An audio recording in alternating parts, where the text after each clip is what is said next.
আমি এনসিপির নতুন যে দল হয়েছে ছোট ভাইদের উদ্দেশ্যে বলবো, আমরাও ছাত্র জীবনে ছাত্র রাজনীতি করে এসেছি। রাজনীতিতে শিষ্টাচার থাকাটা জরুরি, কারণ আপনারা সবাই সুশিক্ষায় শিক্ষিত, এটা বিশ্বাস করি।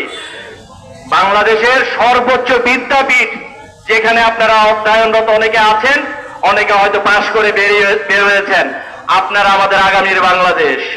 আপনাদের কথাবার্তা, চাল চলন, মাধুর্যতা এবং সৌন্দর্যতা এই বাংলাদেশের মানুষ আশা করে।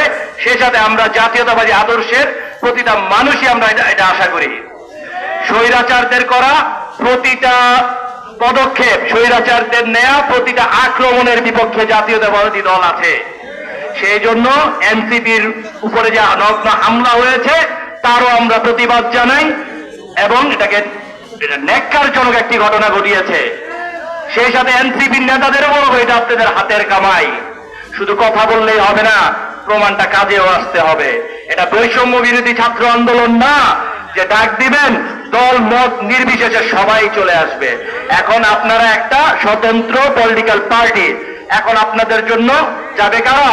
আপনার দলের নেতা কর্মীরা। সহযোগিতা পাবেন সমমনা দলদের যখন আপনাদের আচার আচরণে সুন্দর থাকবে। আমি আশা করব আপনারা আচার আচরণ সুন্দর করবেন। একটা কথা ভুলে গেলে চলবে না, এই শহীদ মিনারে দাঁড়িয়ে যে আমরা বক্তব্য দিচ্ছি, এটা কিন্তু নতুন বাংলাদেশ বলে আমরা সবাই পারছি, তাই না? এটা কিন্তু আমাদের কোনো ব্যক্তি বা কোনো দলের অর্জন হিসাবে দেখা যাবে না।